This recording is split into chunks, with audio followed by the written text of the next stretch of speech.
Good morning, everyone, and welcome to the Cabinet Police and Fire meeting on Thursday, 22nd of September.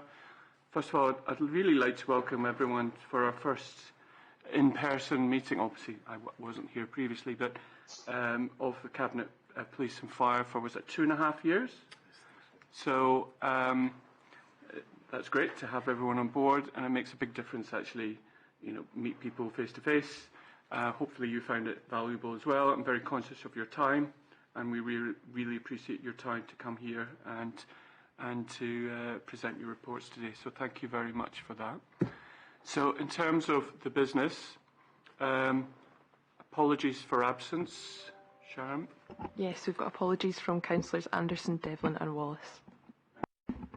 Sorry, this is a bit awkward with a laptop. Thank you for that. Any declarations of interest? Oh, sorry. Can I put apologies in for Councillor Buchanan, please? Councillor Buchanan sends his apologies. He's in Edinburgh. Although I didn't think he was still on Police and Fire. But he phoned me on the way here and I thought, right, I'm not going to question it because I don't have time. Right, that's fine. It wasn't just me having a senior moment then. That's... Just to be clear, he's not on the meeting. All right. It can be very confusing in terms of all the cabinet structures and the like. So, yeah, exactly. So, no declarations of interest? Yep, thank you. So we'll go on to the item 3 on the agenda. But before we go on to that, I think it's worth noting and congratulating Police Scotland and some of the divisional awards they received recently at Glasgow City Chambers. Notably, several officers from East Renfrewshire received awards. 4 officers for administering first aid and saving the life of a 15-year-old who was subject to an attempted murder. So that's incredible. Thank you very much for that. And a special constable for having served 37 years service, which, we need to recognise that commitment to service. And also the school campus officers for their Teamwork Award with Youth Divisionary Programme, which they've run for the last two summers. So thank you very much for that. So the item 3 on the agenda, I think it's Chief Inspector. I think you're doing this, is it? Oh, you're doing the introduction. So I'll leave that over to you. Thank you very much, and remember to use your mic. Just press that one. Perfect. Thank you. That's great. Thank you very much, Chair. Our Divisional Commander, Chief Superintendent Mark Sutherland, sends his apologies for not being able to attend today. He's on leave, and he's also asked to pass on my thanks to Councillor Pagnell for her previous chairing of this meeting. He looks forward to meeting yourself, Chair, and to working with you moving forwards. I'm delighted personally that Mr Sutherland asked me to represent the division today, given my previous experience as the Area Commander for East Renfrewshire. And I'm delighted also to introduce Chief Inspector Graham Galley, our new Area Commander. I'm sure he'll receive the same support and welcome scrutiny that I enjoyed in my time here. I've already discussed with Graham what I think is an exceptional partnership approach in East Renfrewshire, which runs across all our business areas, and I know he's looking to support those well-established relationships that we already have and to forge new ones where the opportunities arise to maximise the collective services that we strive to deliver to residents and visitors across East Renfrewshire. In relation to the crime data in this report, I think it's important to note that we'll still see some legacy effects of COVID for some time. The impacts of lockdown and other restrictions to social mobility and gatherings render direct comparisons to previous year and indeed quarterly and 5-year average data challenging at times, and we'll continue to have to look at available data through the lens of that COVID effect for some time. The pandemic has also undoubtedly changed the way many people live their lives, and working solely from home or blended working is now far more prevalent across East Ren and beyond. Shopping online and home deliveries have increased, and with the current cost of living crisis, we may again see some residents holidaying more at home rather than abroad throughout the year, and all of that potentially impacts on crime patterns and demands on all of our local services. In relation to the Q1 report that's presented today, as the Divisional Commander states in his introduction, the period saw the end of COVID restrictions and preparations progressed for a summer which would see the return of full attendance to large-scale sporting and indoor and outdoor music events across the Greater Glasgow area. Whilst none of those events took place in East Ren itself, nonetheless, these are well attended by many of our local residents and can, on occasions, cause impacts locally. In my own time as Area Commander in East Rhine, we work particularly closely with partners to develop and implement a Safe East Rhine summer plan in 2021. So it's pleasing to see that in Q1 of this year, joint planning was again progressed in preparation for summer 2022 to maximise the safety of residents and visitors to East Rhine. I fully appreciate all the work that goes into that planning and the benefits of working collaboratively in that area to maximise efficient development of all our joint resources. In support of our public health approach to policing in Greater Glasgow, it's pleasing to see the bespoke trauma-informed training has been delivered in Q1 by the Scottish Association for Mental Health to our frontline officers in East Rhine to raise their awareness and assist their early identification of mental health issues, tackle prejudices and support early signposting to local and nationally delivered health and social care services. I appreciate that we have a new chair and members of the Cabinet who may not be aware that this training was directly funded by East Rhine Drugs and Alcohol Partnership, for which we in local policing are very grateful. Routinely, where our officers identify a member of our community with vulnerabilities, these are recorded on our Vulnerable Persons database, and where appropriate, information is shared by our Greater Glasgow Concern Hub colleagues locally with health and social care partners. Our Scottish Fire and Rescue Service colleagues similarly share information where they identify vulnerabilities which may not simply relate to mental health issues but also to wellbeing and welfare matters or heightened risk of personal safety. Moving through the year, due to the ongoing cost of living crisis, these information sharing processes across East Rhine will, I believe, be more important than ever in supporting the early identification of those vulnerable members of our communities in need of support from health and social care partners. I think, Chair, on the agenda that health and social care partnership working under the public health approach was a separate agenda item, but if I may propose, I think it has become so mainstreamed that it would be covered moving forward by the Divisional Commander and by the Chief Inspector in their regular updates, if that's in order. Yeah, that sounds perfect because it is so integrated now and it's such an important part of what you do now and very much aligned with the Council priorities, so that makes perfect sense. Thank you. That's excellent, thank you, Chair. If order now, I'll hand over to Chief Inspector Graham Galley to present the Q1 report. Thank you, Chair, for your introduction and for the opportunity to present this policing plan update for Q1, the first quarter of the financial year 2022-23. It's also a pleasure to be here in person in my first report since I took up post as the new local area commander for East Renfrewshire on the 12th of September.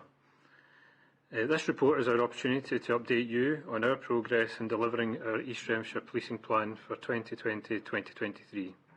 The report highlights those areas of most concern in our communities and emphasis on our ongoing commitment to address those concerns through our successful partnership approach with East Renfrewshire.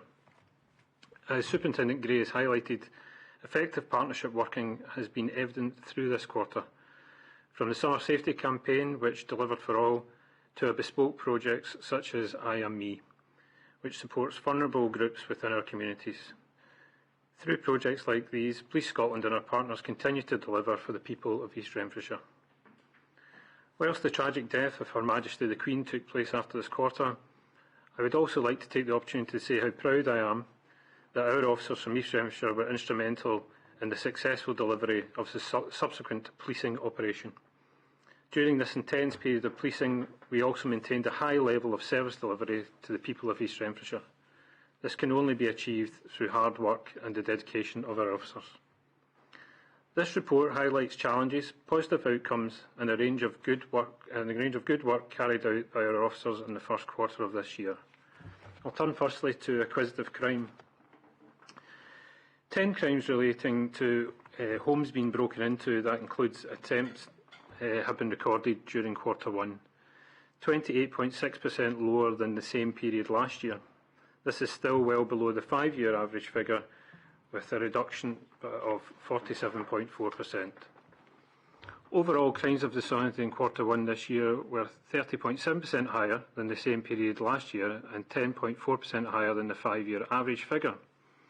The majority of acquisitive crime categories have seen a fall in numbers. However, fraud remains a subdivisional priority, with 66 crimes being reported.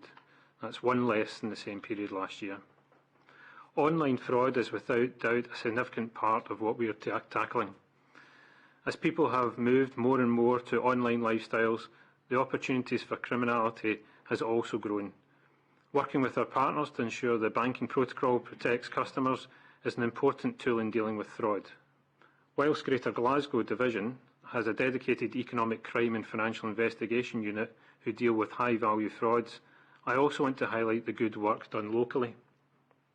At the start of this quarter, officers from East Renfrewshire successfully traced and charged a male with a bogus workman fraud after a 69-year-old resident paid a deposit for plumbing work which was never carried out. In another case, a resident paid for a new family pet which never transpired. After protracted inquiries, an 18-year-old female from Hamilton was traced and charged with this fraud. Frauds of this nature can be particularly distressing due to the emotional investment in the purchase and can often impact children and other family members. Across the spectrum of acquisitive crime, we continue to utilise specialist national resources, experts from the wider Greater Glasgow Division and partners to address this trend and to support the victims. Looking now at public protection. Up to and including Q1, sexual crimes have increased with 28 victims coming forward. This mirrors the national trend, which may suggest a greater confidence in reporting offences. High-profile cases in the media may also act to strengthen a victim's decision to report offences. The associated detection rate for this year is 35.7%, which is lower than the 5-year average. It should be noted that the inherent complexity surrounding this type of offence and the specialist resources that we invest in them can mean a successful resolution can take time. We continue to work with partner agencies to provide support to survivors so that they can have confidence to come forward and report. In April this year, a 51-year-old male taxi driver was identified, arrested and charged with offences contrary to Section 3 and Section 9 of the Sexual Offences Scotland Act. This was following an investigation into footage of assaults being found on personal recording devices.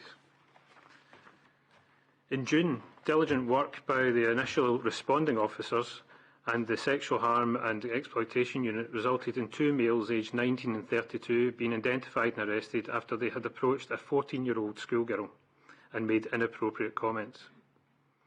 Also in this first quarter, we have dealt with 115 domestic abuse incidents. This figure is lower compared to the same period last year of 136 reported incidents. The number of domestic abuse incidents with associated crime is 54, with a detection rate of 49.4%.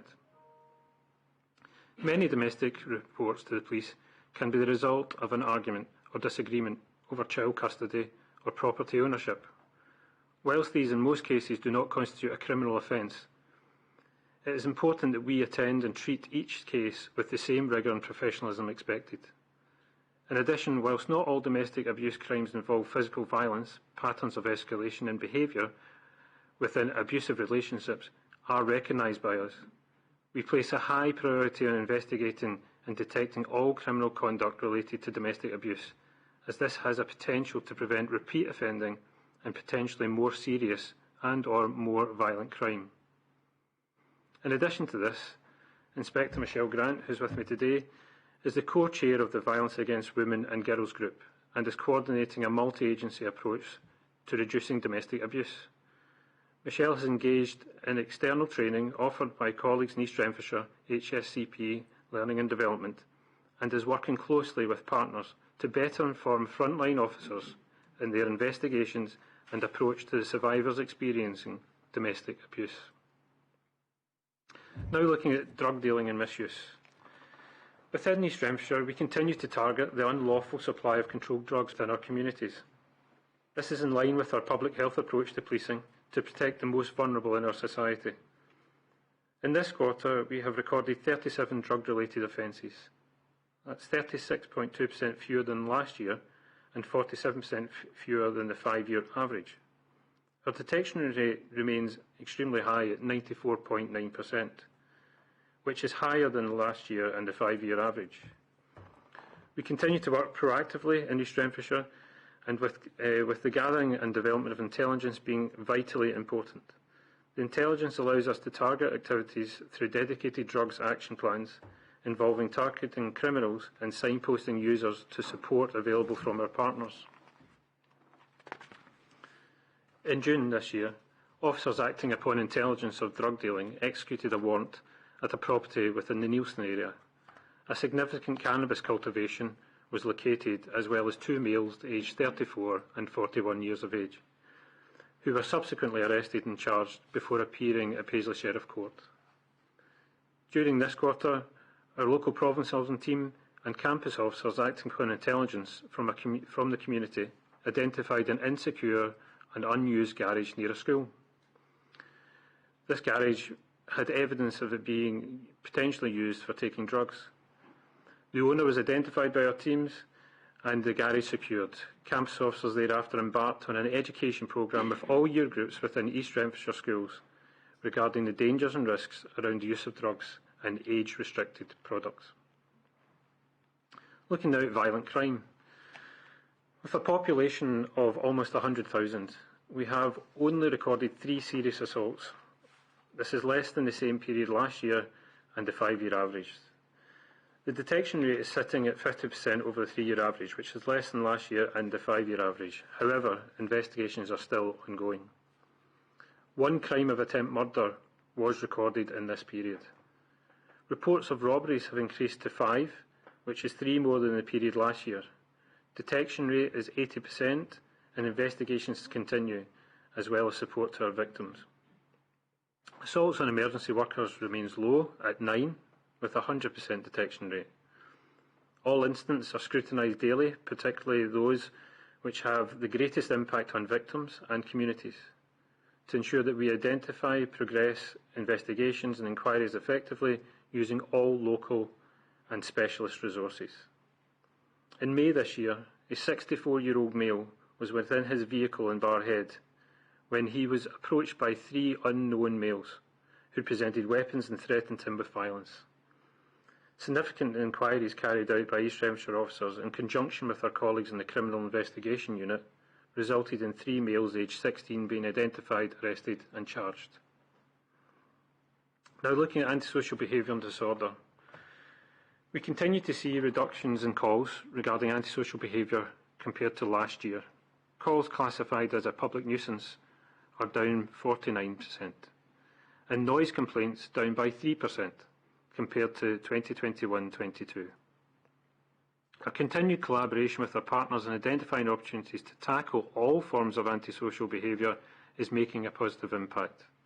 This quarter saw the launch of our Safer Parks and Open Spaces campaign, working jointly with our colleagues in the British Transport Police, the Scottish Fire and Rescue Service, East Renfrewshire Council community wardens and youth workers. Our joint funded campus officers developed and delivered a hugely successful youth diversionary project, supporting young teenagers through the summer months. Feedback received from the young people involved was hugely positive, with all reporting a sense of inclusion and reassurance, as many find themselves isolated and lonely through the school holidays in particular. We will build on this and are already planning for next year. We also launched our water safety campaign and with partners educating young people on the dangers of open water swimming and how to keep themselves safe. The success of this can be measured by the lack of incidents during the unusually warm summer we had this year. Now, with regards to our areas of focus, violent crime continues to be a concern for our communities, and we continue to deal rigorously with violent offenders. In the first quarter of this year, in May, a 49-year-old man was found seriously injured at a property in Barrhead. A 36-year-old man was identified as being responsible and taken into custody and is awaiting trial. In relation to drug supply and manufacture, the first quarter of 2022-23 has seen some significant seizures of controlled substances. Local officers have continued to glean information and intelligence which they have used to identify individuals who were supplying drugs from their motor vehicles. In April this year, a vehicle was stopped in the Thornley Bank area, and a significant seizure was made of controlled drugs, as well as a quantity of money, which was seized under the Proceeds of Crime legislation. A 22-year-old male was arrested and charged with various misuse of drugs offences. In June this year, 3 males aged 22, 27 and 30 years stopped within a motor vehicle and were detained. They were found in possession of a significant quantity of controlled drugs. All 3 were charged with supply offences. With respect to crime of dishonesty, as highlighted earlier in this report, the prevalence of crimes relating to fraud has increased both locally in East Renfrewshire and across the United Kingdom. Criminals continue to develop ever-changing methods to commit fraud, often, but not always, from overseas and often using communication networks and the internet. Effective investigation of these crimes can require specialist skills, technological expertise and the support of the financial organisations. As stated earlier, we are working alongside our dedicated Economic Crime Unit within the Greater Glasgow Police Division in order to ensure that we maximise all opportunities to detect crimes and minimise the risk of future crimes. The unit is led by experienced CID officers and deal predominantly with higher value frauds and fraudulent schemes involving multiple frauds with a high combined value. In addition, they provide specialist knowledge and assistance to all officers in East Renfrewshire who are investigating smaller frauds. In regards to vulnerable road users, road safety is a high priority amongst residents in East Renfrewshire, and our officers liaise regularly with East Renfrewshire Council Roads and Transport Department, identifying locations of concern and addressing these through enforcement and improvement of infrastructure. Our officers have been carrying out regular roadside speed checks and a number of preventative action plans, in addition to regular patrols and enforcement activities carried out by the Police Scotland's Roads Policing Unit. During this reporting period, officers have charged 211 drivers with various road traffic offences, including 26 individuals driving under the influence of drink or drugs, 12 without a proper licence, 22 drivers driving without insurance, and 7 drivers driving dangerously. We will continue to focus on these issues and use our social media platform to highlight the importance of safe driver behaviour. In relation to domestic abuse, adult protection and child protection, tackling domestic violence and ensuring that survivors have the confidence to come forward remains a local and national priority. We remain committed to identifying offenders and putting them before the courts, irrespective of time which may have passed, irrespective of the time that may have passed. Whilst doing so, our approach is always victim-centred, ensuring that appropriate support and care is made available to victims. In June this year, officers responded to reports of a 16-year-old Vietnamese female found wandering in the Newton Mearns area. Early investigation suggested she may have been a victim of human trafficking. Officers took exceptional care of the young girl, and our officers were personally thanked by senior staff within HSCP for their compassion, which was described as going above and beyond. In relation to young people, during the school holidays, our campus officers have developed and delivered a bespoke East Renfrewshire Youth Summer project. Following on from the success of the 21-22 programme, funding was secured through our Divisional Commanders Fund, and a 4-week diversionary summer programme was delivered to a group of 12, 14 to 16-year-olds. By working closely with all high schools within East Renfrewshire, those nominated to attend took part in a number of activities, from kayaking to a cinema trip. Feedback from the young people was extremely positive, with many of them usually facing loneliness during school holidays, saying they felt less isolated and gave them the opportunity to discuss ongoing concerns, mental health issues and engaging positively with the police. Chair, I was going to mention about the Commanders Awards, but you've already done that, so I won't repeat that aspect. But it was very successful for the officers in this area. So, Chair, I just want to thank you again for this opportunity to present the report. This concludes my review, and I'm happy to take any questions from you or other members. Thank you. Thank you very much, Chief Inspector Graham Galley and Superintendent Alan Gray, for introducing that report. I'll now open it up to members. I think Councillor Bamford got in there first, so What was it they used to say in that programme? Fastest hand first or something? Thank you very much, and obviously I'm sure all of us will want to congratulate all officers, but particularly the ones in East Renfrewshire who got awards. We always knew they were good anyway. A couple of comments and then a couple of questions, so I've asked the questions and you can decide who answers them.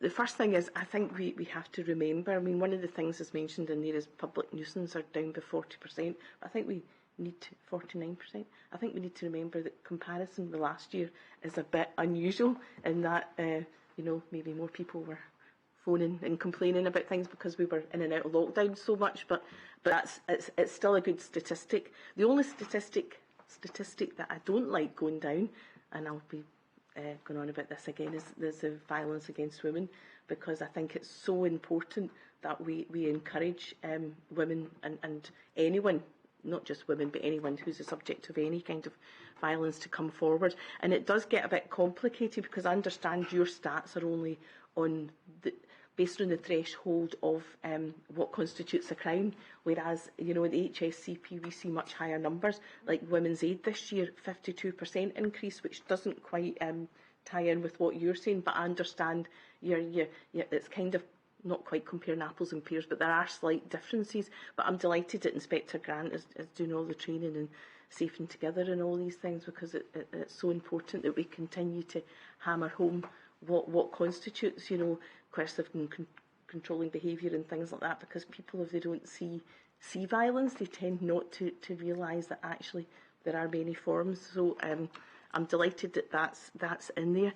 I've got a couple of questions I want to ask. The first one is about community council meetings. I've been to 2 in the last week where, as you know, and I know police are very stretched, particularly over the last couple of years with everything that's been going on, but they've been asking if police can start to resume those. One of their particular focus is speeding, and I know certainly in my ward, in Ward 5, we're having real issues with boy racers. And I noticed you mentioned in your report about doing speed checks, particularly in the middle of the night. That's an issue, and also the bypass, which I don't know if that forms part or if it's traffic police.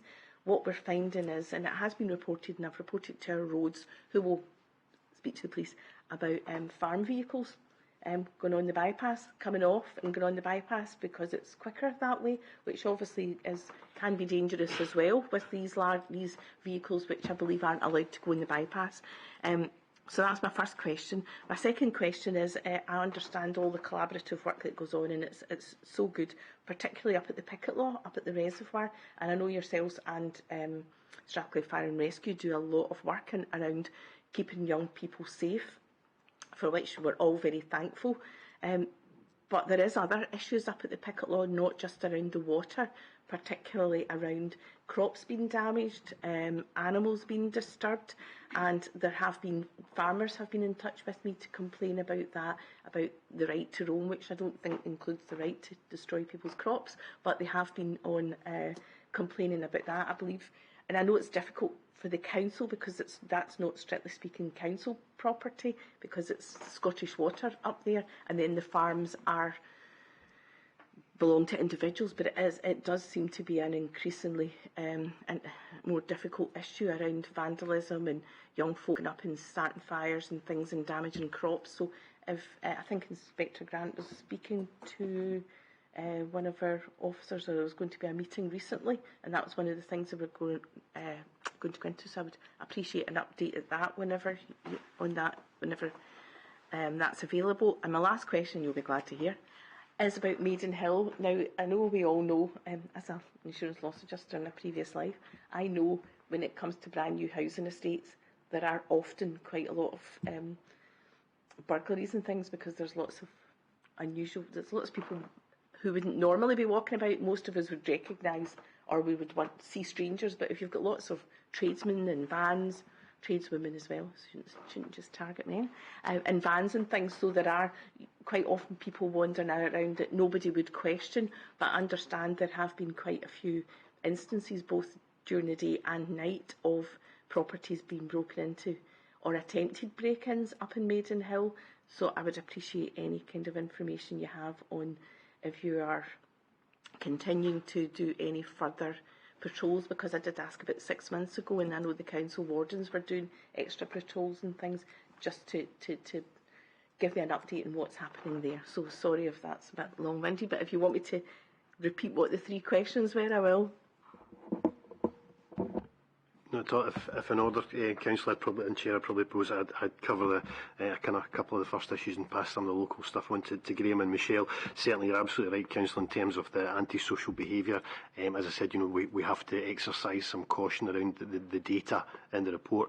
Certainly, in terms of antisocial behaviour in relation to some of the COVID reporting, you'll remember the comparisons around parties, gatherings. That data was recorded via police command and control systems in the same manner as normal antisocial would be recorded. So there is that skew which we'll have to work through, but I think undoubtedly there are benefits, and some other measures that we have around antisocial behaviour have seen that there has been an impact, a really positive impact in terms of the collaborative working and the youth engagement and the diversionary work that's been carried out locally. So I think you're absolutely right, some caution to be exercised there, but there are positives as well.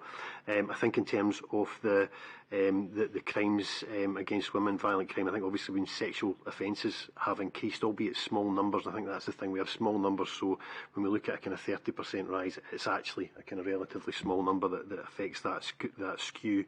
And in terms of domestic abuse, yes, obviously we always promote the channels of openness and that work that Michelle is carrying out more collaboratively to promote our services. The third-party reporting centres that we have in East Rand to encourage that, the social media messaging that goes out. We do still, I was checking with Michelle and Graham, but we do still tend to see that reporting being less of violence in East Rand and more of disputes around access to children and properties through relationship breakups. But I think there is that scrutiny both locally at the command level within East Rand and also from our Domestic Abuse Investigation Unit in Greater Glasgow Policing, which obviously covers the whole of Greater Glasgow, of which East Rand is part. So I think that collaborative work is going, but it's certainly one of those things you're absolutely right about. Keeping those channels open, promoting them, encouraging, working with partners to encourage that through those hard to reach groups as well that we have in East Rand and elsewhere.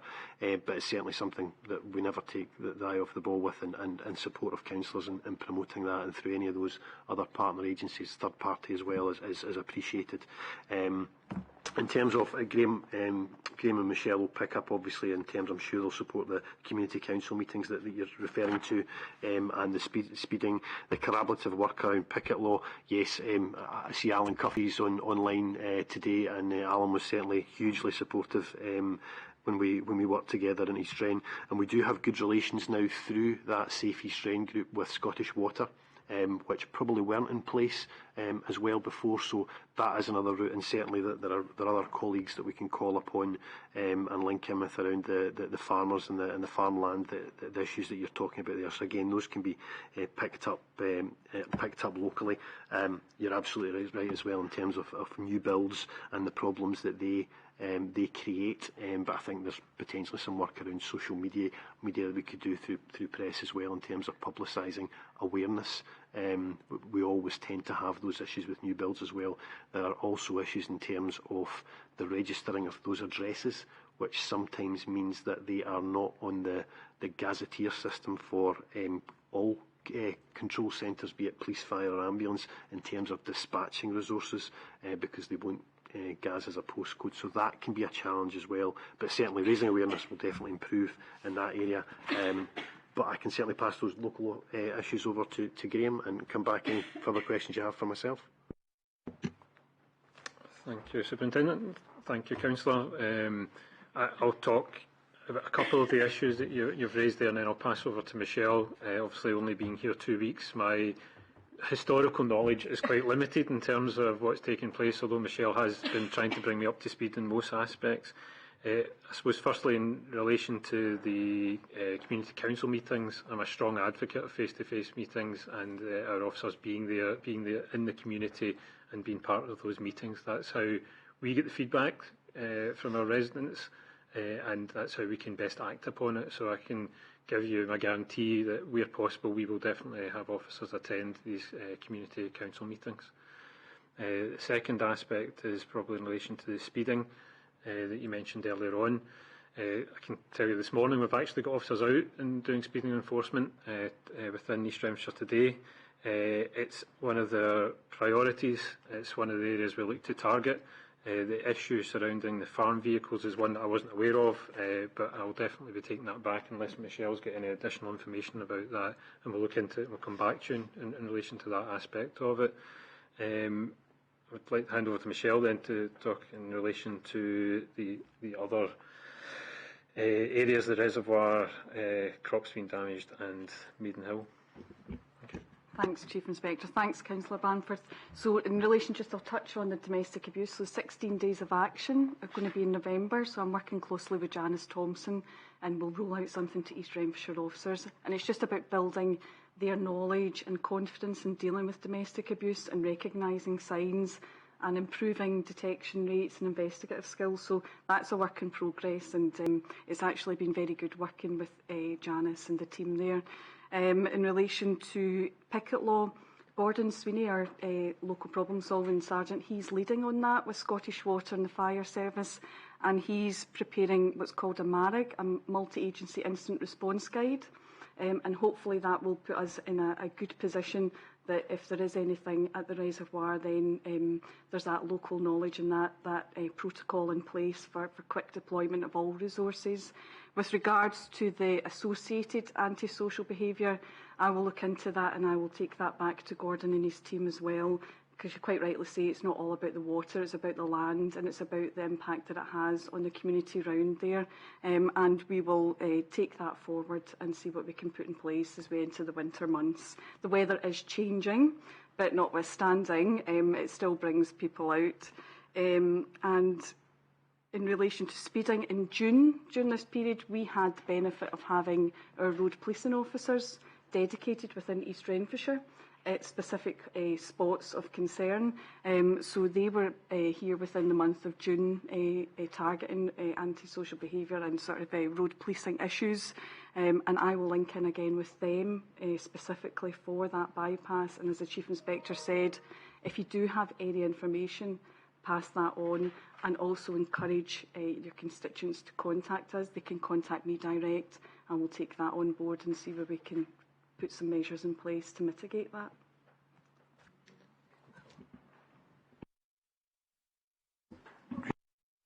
Sorry, can I just confirm that you will be restarting and you'll contact us when you'll restart the face-to-face community council meetings? Yeah, so we've already done that, and I know that some of our local officers have been out to community council meetings, so I will take that back to both my community sergeants and I'll get them to contact the chairs of each community council meeting and we'll put that in place. It might be the case that they can't attend for various reasons if there's a specific date, but we'll make sure that communication is made to them. If I could just add on that, I know, because I was there, that they've attended the Neilston Community Council on a number of occasions. So, Councillor Pragnell. Can I ask what has been done to tackle online scams? There has been instances of scammers using local Facebook community pages. There was one recent scam where a woman had claimed to be a survivor of domestic violence, and when people contacted this person, they were asking for vouchers from Uber Eats and other situations. Once the money was handed over, the person's Facebook page disappeared. So many were led to believe it was a scam. I understand that this is actually a UK-wide scam, but what is being done to tackle instances like that where scammers are kind of infiltrating our local Facebook groups? Any information on that would be much appreciated. Thank you, Councillor. If I can, I'll maybe pick up on the wider divisional piece, and then I'll pass over to Graham and Michelle locally. I think I'm kind of conscious of the fact, in terms of fraud and online fraud, that's been a recurring trend and a recurring theme through the last couple of years probably that we've seen, and for some form of reassurance, I suppose that is a national trend in Scotland and beyond. So as Graham has alluded to, we have the Economic Crime and Financial Investigation Unit in Greater Glasgow, which is the only one of its kind for local policing in Scotland. If the chair would consider moving forwards, if it thought it was of benefit, it might be an opportunity for one of the senior officers in that team to come in and make presentation to Cabinet just around the work they do. So there is that local work that Graham addresses. Graham has alluded to, which is carried out in terms of fraud investigations. But as you allude to as well, Councillor, some of those investigations are very large scale and might not originate in Police Scotland. They might originate abroad or elsewhere in the UK, which is why the benefit of the dedicated unit that we have in Glasgow comes to bear. So I think if that would be in order, Chair, we can certainly look at that for a future Cabinet. I think that might be of benefit to members. But yes, all instances are investigated. Obviously, we would encourage members of the public to report any concerns they have, because we can then escalate those, whether they be dealt with locally or whether they be dealt with nationally. UK policing is well linked up in this regard in terms of fraud investigations, but I say often, as Graham alluded to, they can occur within the UK or out with the UK. I think we have good relations in East Rhine around trading standards, which are also beneficial in terms of getting that messaging out, whether it be by social media or other means, as it happens with the bogus crime, because bogus crime is just another form of fraud, and we tend to see that in spots across the area. But again, that can be really beneficial in terms of getting that messaging out for people's physical safety as well as their online safety in terms of fraud. So yeah, there is a lot going on. I think it might be beneficial to get that unit to attend, but I'll pass over to Graham about the processes for dealing with those matters locally. Thank you, Superintendent. Yeah, I think there's two strands to this. There's the enforcement aspect, and there's also that wider messaging aspect for the preventative side of it. So I can tell you, without talking about details about live investigations, we had two officers from East Rhynshire with their economic crime unit attended in Edinburgh yesterday to execute warrants in relation to several of these style of offences. So we have a great relationship with the Economic Crime Unit in terms of support from them, and us also feeding in and supporting to them. So that enforcement aspect is underway where we can. The messaging aspect of it, well, we try to do that through the channels that these individuals, the criminals, are acting on, so through Facebook, Twitter, etc. But also, we know that some people don't necessarily use those avenues, so we're looking for any avenue where we can message out in relation to these offences. They can be quite sophisticated. The thought that it is, vulnerable individuals that are targets here, everyone can be a target of it. So it's really important that we're all alive and aware to that. So yeah, messaging is extremely important, and any avenue that the council can open up to us as well to allow us to get that messaging out, we would happily work in partnership to do that. Michelle, is there anything you'd like to add? Just going to touch on, Chief Inspector, what you said about we do use social media quite a lot, but we're alive to the fact that some of our residents in East Rhynshire don't have access to social media. So our local authority liaison officer, PC Jackie Petrie, she's actually been doing a lot of work reaching out to these communities. The pandemic really impacted on gatherings, etc. So we're even working with a local rambling association, to go and give an input and tell them about the dangers. That's something that we can also put on the agenda for our community councils. It would be really important to do as well.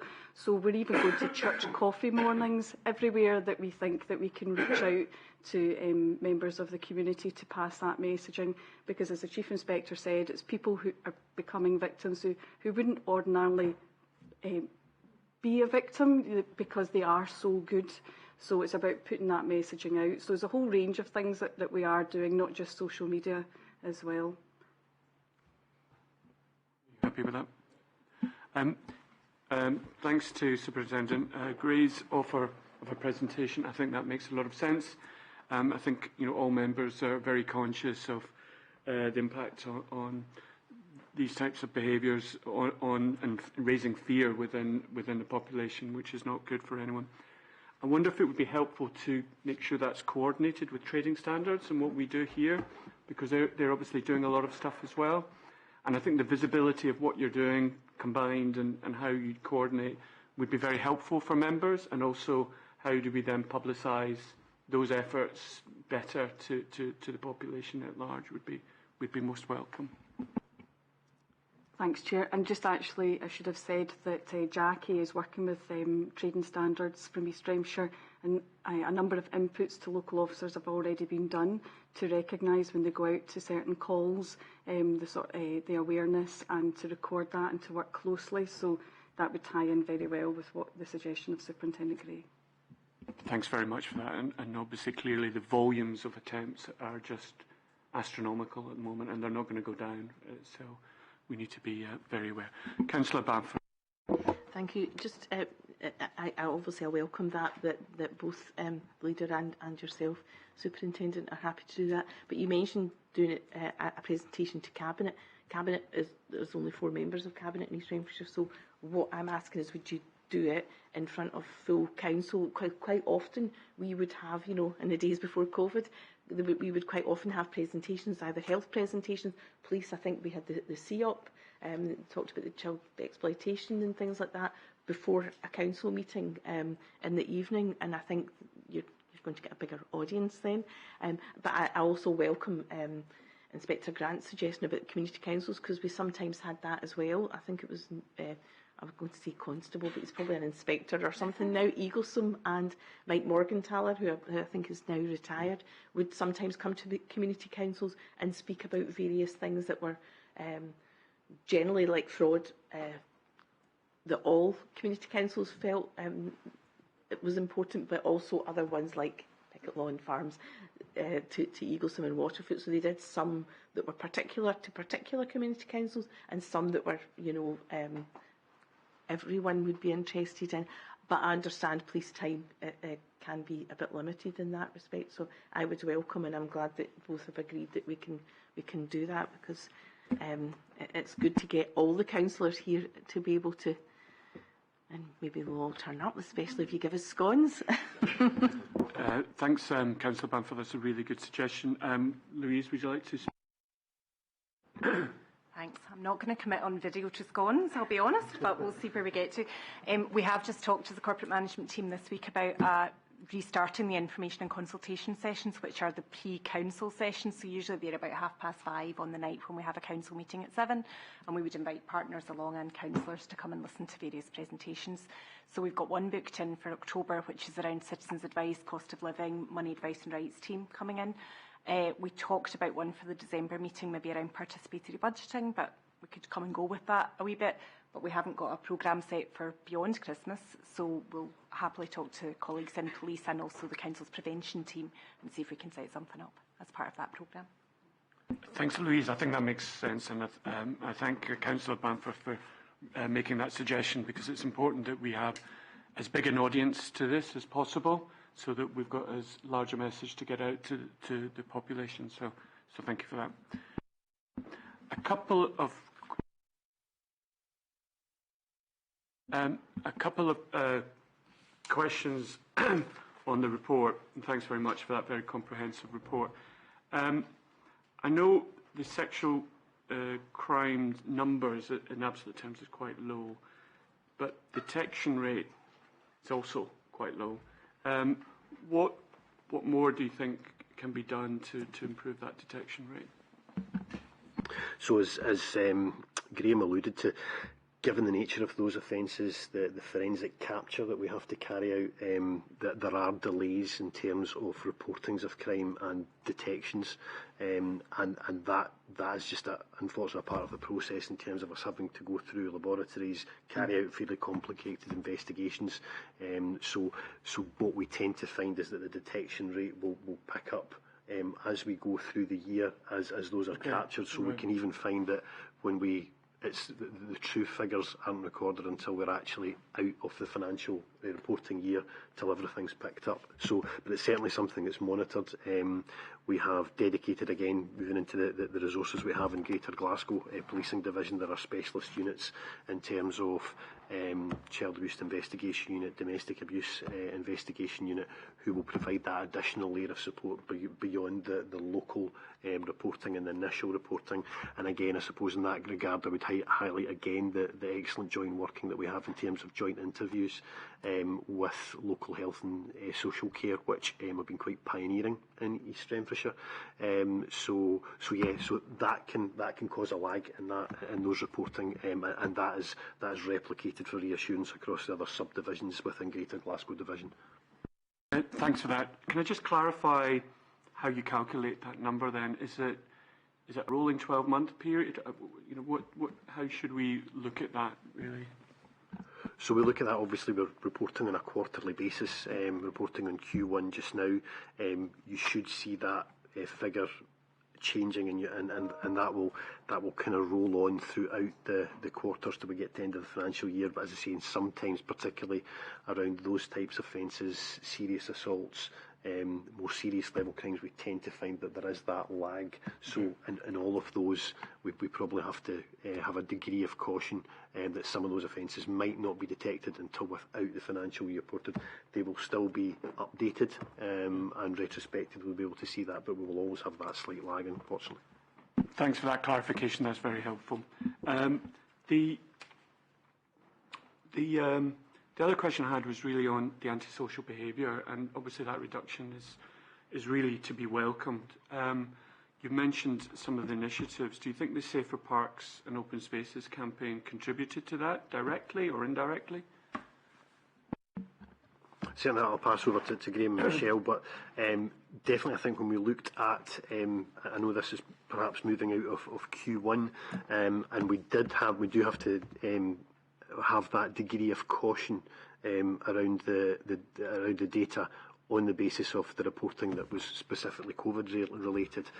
But certainly when we looked at the spikes that we had in antisocial behaviour going back to 2021, which related to removal of lockdown, and we had some real spikes in data which were out the normal trends that we would expect. The trend across the years is fairly steady when we looked at the previous 5-year data.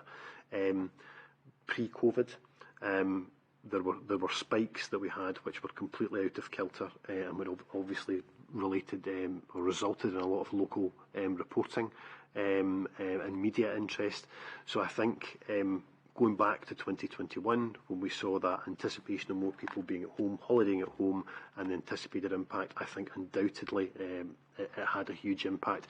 Going on to the water safety issues, again, thankfully in 2021, and I think we'll see in 2022 as well, welcomingly there were no tragedies or serious incidents on the waterways of East Renfrewshire, and particularly Picket Law, and I think those unfortunately were seen in other areas in Scotland and other areas of the UK. So anything that we can do to work collaboratively around that and keep people, as I say, whether they be residents or visitors to East Rend safe, but I certainly think that approach, which was also, again, when and my husband will be able to confirm this as chair of the Safe East Rend group, when we looked at the success of the summer plan, that then moved into a winter safety plan, and I think that there are plans to keep moving that forward. So I think the data from all, and I think that was a wide variety of data. Again, if you look at the engagement that youth workers had, and the diversionary work that was carried out there, I think it wasn't simply policing. And I'll be interested. I think Alan Cuftree was involved in all those processes as well. He'd be able to give us an update from a fire safety perspective. But yeah, I think everything that we've seen has shown that it has been beneficial and continues to be beneficial. Excellent. That's great to hear. Sorry, Inspector Gall. Yep. Sorry, I was just going to add, as well as the quantitative information, the qualitative feedback I've had since I've arrived here, and I've only been here 2 weeks, from the officers involved, the feedback I've heard through residents and through the young people who are involved has all been very positive as well. So I think the the stats are pointing in the right direction, and all the information we're getting from the individuals involved is all pointing in the right direction as well. Perfect. Thank you. Thank you very much for that. And just finally, if I may, obviously this council is very conscious of the impact of cost of living on our residents and likely to get worse before it gets better. Are you seeing any emerging trends that you're observing? So again, although I've only been here 2 weeks, having had a look at the crime figures, there was a slight spike recently in fuel theft, drives-offs from petrol stations, etc. That has now decreased as the price of petrol and diesel is decreasing.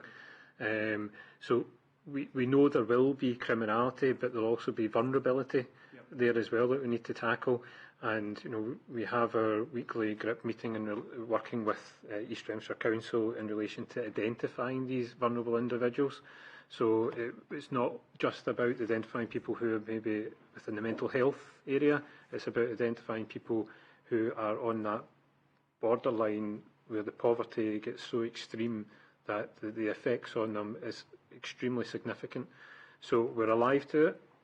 We will be developing that aspect as we move forward. Michelle and I have already had quite a long discussion about how we want to maybe bring other partners into that forum on a weekly basis to ensure that we're hitting all the support networks and all the right areas. Because as said earlier on by the superintendent, the police will not solve everything on their own. We can't do that. It has to be that holistic approach. It has to be that public health approach to policing, and that's something we are ingraining into our policing. Sorry, I think just to add to that, Chair, I think I'd mentioned in my introduction around the Vulnerable Persons Database and those mechanisms for reporting into health and social care. I think those are going to be incredibly important, and as I alluded to as well, I think other partners such as Scottish Fire and Rescue reporting those issues, because I think that in terms of the cost of living, those vulnerabilities can be wide. It might not be simply around mental health, but safety aspects. We have had instances where people are identified through police attendance or fire attendance around hoarding, for example, and how that can increase their personal safety and the risk of others. Again, we don't know how, in terms of people trying to keep their fuel bills down, how their activities may change. So again, it's about flagging up any of those concerns so they can be addressed. But I think it's through that knowledge of officers across and colleagues across all emergency services and partners beyond of the route to report those so that we get the best results for the residents as quickly as possible. Thank you very much for that. Louise, I'm just going to ask you, obviously you're working a lot on the cost of living plan for this winter, and police obviously identify a lot of vulnerable individuals, and in homes you'll see people that are freezing, they haven't got their heating on. I don't know how you're thinking of coordinating with what they're doing, or if you've thought about that yet. It's something we can definitely give some further thought to and discussion about what we're just carving out some proposals just now around cost of living and how that relates to COVID recovery. In the council, we've been working a lot with colleagues in HSCP and throughout various services throughout the council, and some of the people feeding into that go to the group meetings every week as well. So I would assume that we're kind of joined up to some degree on that. It might be useful to have you there for the cost of living discussion that we'll have pre-council on, I think it's the 26th of October, but I'll send you details of that. But happy to have a chat as well about what we're doing. Thank you.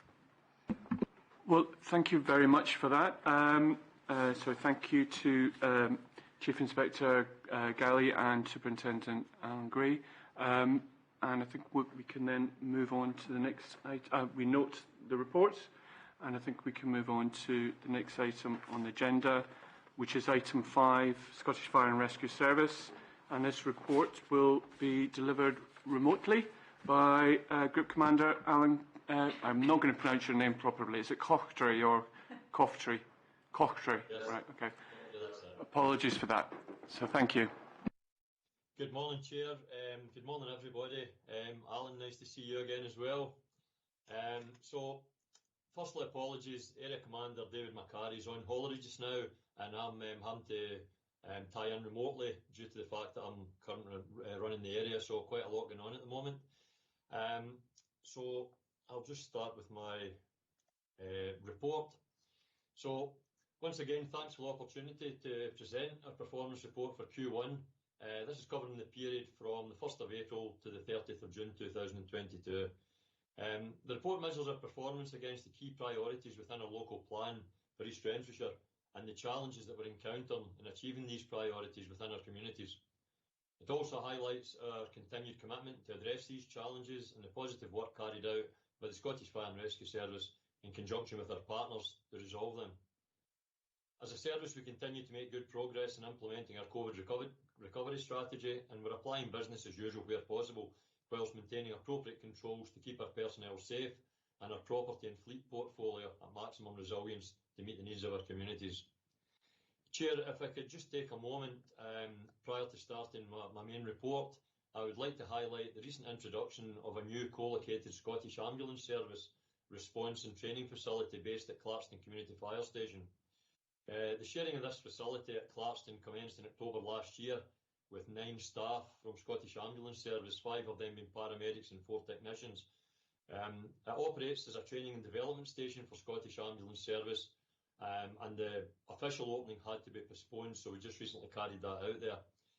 But it's a prime example of multi-agency working and training between both services, where Scottish Ambulance staff will work alongside Fire and Rescue Service staff within the same building, and they'll be dispatched from our premises within Clarkston Station through one of the 3 ambulance control centres. The move enhances the Scottish Ambulance Service response to people within East Renfrewshire, and it allows them to continue to provide the very best care to patients within our communities. We always welcome ways to work more closely with our key partners, and have always enjoyed a close working relationship with the Scottish Ambulance Service, but these moves will ensure our operational crews are even more aligned in their preparation and response to emergencies. Co-locations allow firefighters and ambulance service staff to regularly share knowledge, train together, and to share their expertise while they're able to build rapport by working in the same building. It also presents an opportunity to better understand each other's challenges, and ultimately co-locations are good for Scotland's emergency services, but they're also good for the community that serves right across the country. The co-locations within Scottish Fire and Rescue Service properties are part of the Scottish Ambulance Service's Demand and Capacity Programme, which has seen a record number of 540 additional frontline staff recruited in the last financial year, with plans for further recruitment in other locations across the West region. So once again, just thanks to everybody who attended the official launch. It was a great day and very successful, so thanks for that, and I'll now continue into my main report.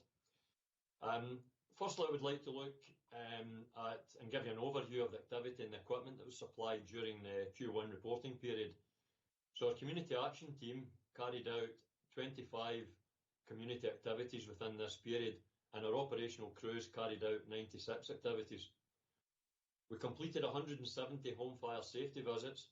Of these, 102 were high risk, and through our post-domestic instant response process, we carried out 66 visits, and we generated a further 71 home fire safety visits through this. During this period as well, we fitted 120 detection systems. Moving on to the first indicator, which is accidental dwelling fires, you'll note an increase to the year-on-year indicator of 55%. However, this is against an extremely low figure of 11 incidents in the same reporting period last year, giving us an increase of 6 incidents over the 13-week period. It is pleasing to note an overall reduction of 2% against the 3-year indicator.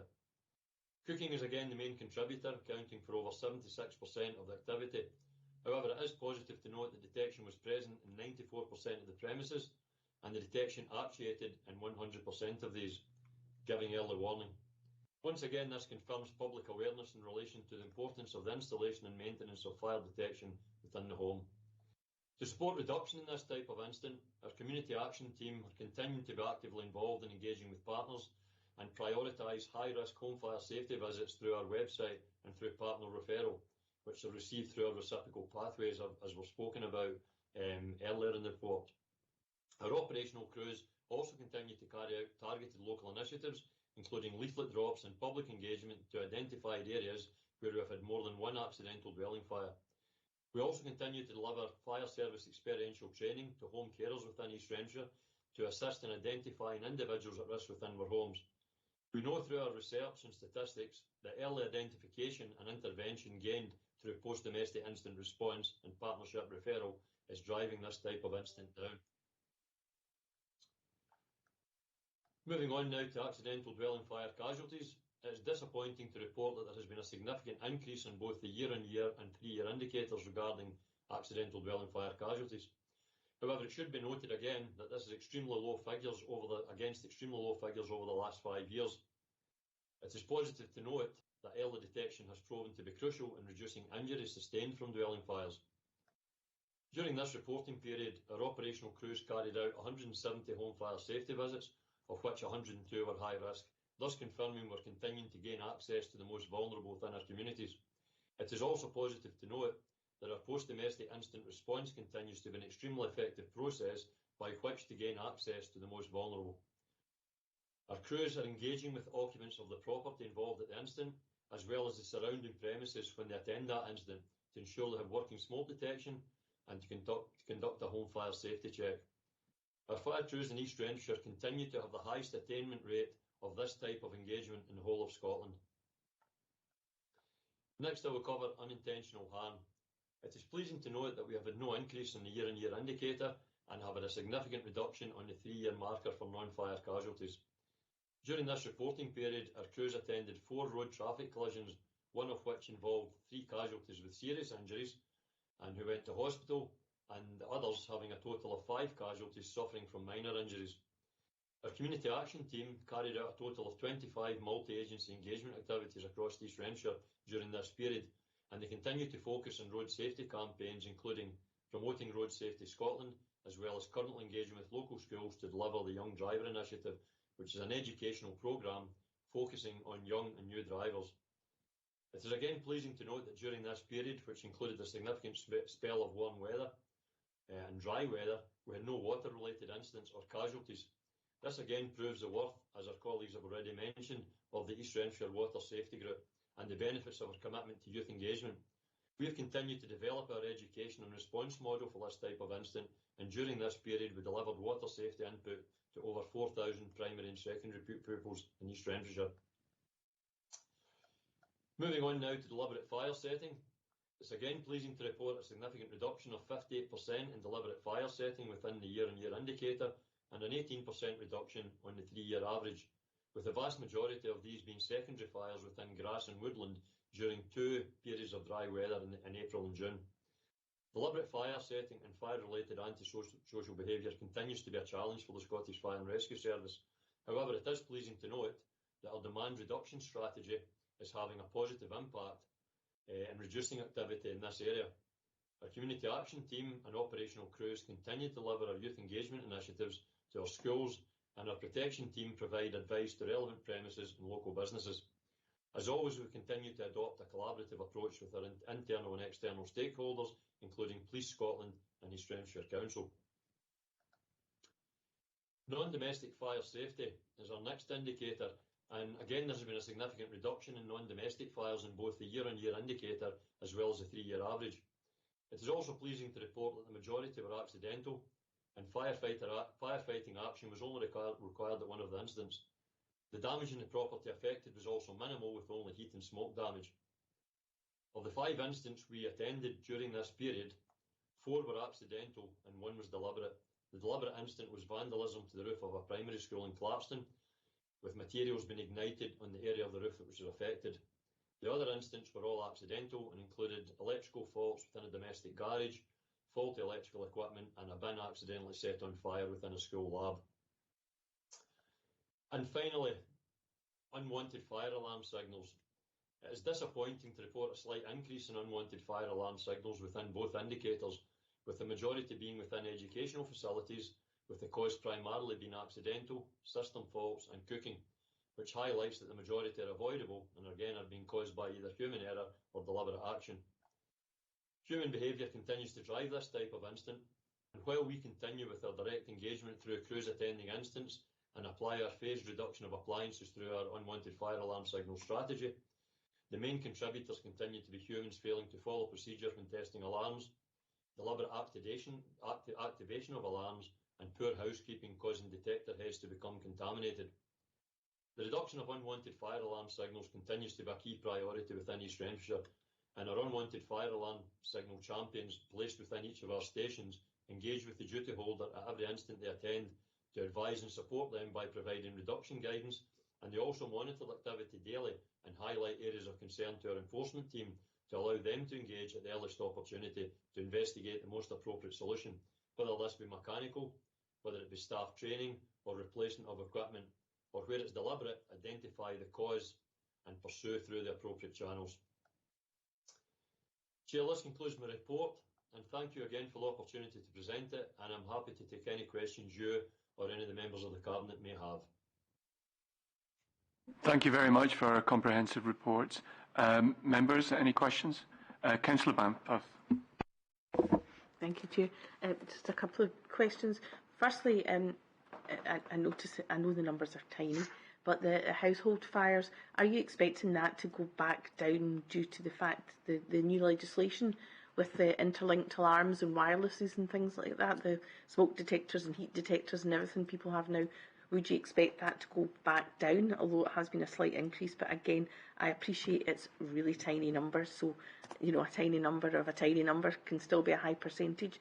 And the second question is, and I know it comes up every single time about UFAS, is about I presume you are engaging with education because it is such a high number. And I understand with the new priorities, that came in about a year or so ago about which alarms you attend to first, and I understand education as well as care homes and things have to be the priority. But what engagement is going on with education? Because it's still quite a lot, at 20% of the fire alarm signals. I presume that's ongoing dialogue you have. I mean, I understand if it's electrical faults and things, there's nothing either education or yourselves can do about it. But is there other work you're doing to try and ensure those numbers are down a bit? Because obviously, I think as you've mentioned before, any call out is always creates a possible danger for other road users and everything else, and as well as using up resources.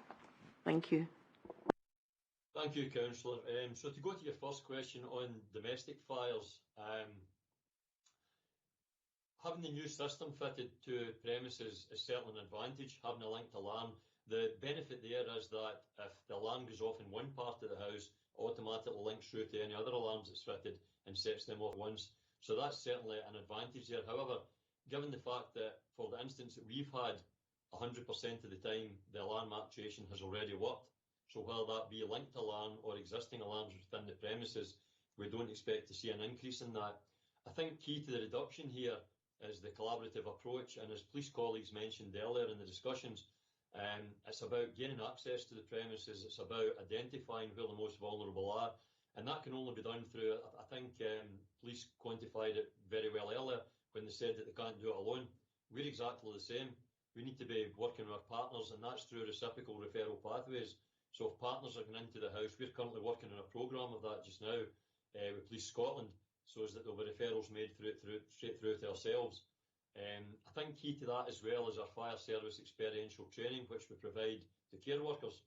So if care workers are going into the house, they're going on a daily basis, and if they identify anything where there's a potential risk, then they're referring that straight back to us. We'll carry out a home fire safety visit, and during that visit we can identify areas of concern, we can resolve that, we can then further refer on to other partners, and we can also ensure that there is a working and suitable detection system within the premises. So I think the new system will certainly be an advantage. However, given that we are getting into the most vulnerable just now, and we've got a very high percentage rate, in fact in this case 100% of time the detection unit's actuated to give us early warning, then I think that's we will continue to work along the vein that we are just now. With regard to UFAS, I think there's a couple of things there that really concern me, and things that it's a key priority for us, and it's something that I'm going to continue working on, is that the vast majority of these can be removed because it's by human behaviour they're being caused. So every incident that we attend, our personnel are trained to discuss it. They've got a checklist to go through. They'll speak to the personnel, the duty holder within the premises, and explain to them, simple things like get a double check done with your alarm company to make sure that you're offline before you carry out the test.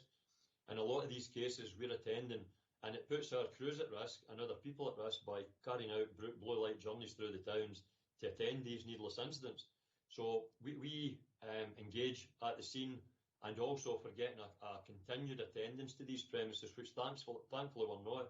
These are mainly individual incidents that we're attending, but where we get a cluster of them, we then pass this on to our enforcement team, who have got a staged priority-based UFAS reduction strategy, which they can then start to serve. So we're doing that. I think now we're back out face-to-face, front-facing, and we're getting to meet the duty holders more regularly. This will drive this down. We also have our Take 5 campaign, which in our stations we have, as I've already highlighted, unwanted fire alarm signal champions within not only in each station, but in each watch within the station.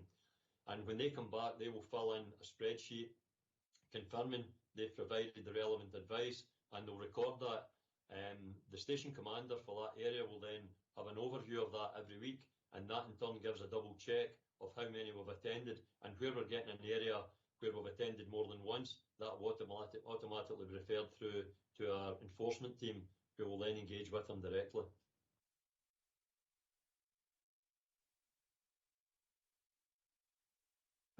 Thanks very much, Commander. Murray Husband, would you like to have any comment on what Education Department are doing? And just to clarify Councillor Bamford's comments about 20%, that was just primary schools. There was another 20% in secondary and preschool. Certainly, thanks, Chair. So Education Department colleagues have confirmed that they're continuing to work closely with head teachers to identify what can be done to reduce the numbers of these activations. So it appears that previously not all false activations have been recorded properly. So renewed guidance and reporting mechanisms have been issued this month to head teachers to hopefully improve that situation. And let's hope that this will allow any patterns of behaviour to be identified and ensure that plans are put in place across the schools to minimise these incidents. So education is certainly alive to the fact that these are unwanted and have the ability to address them.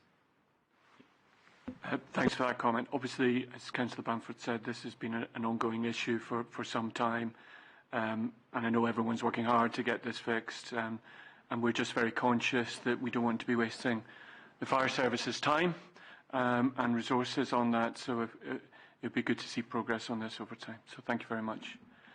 Chair, if I could just highlight as well that there will be occasion where we will get faulty detectors, and also where dust will gather.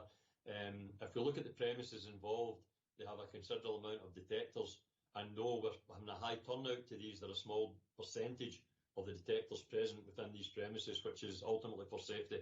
But I think a collaborative approach, working with education, and our initial engagement when we attend these incidents should continue to drive them down, hopefully. Perfect. Thanks very much. I think we can now note that report from Scottish Fire and Rescue Service. So thank you very much for that. Unless there's any other business, I'm looking to Sharon. We've covered everything. No, I think you covered all the questions on the public health under the first section to police. So thank you very much. So I think we can call this meeting to a close, and I'd just like to thank everyone for attending in person, apart from you, Alan. You're under notice, right? Thank you very much for meeting everyone in person. I think it makes a huge difference to our working together. So thank you very much.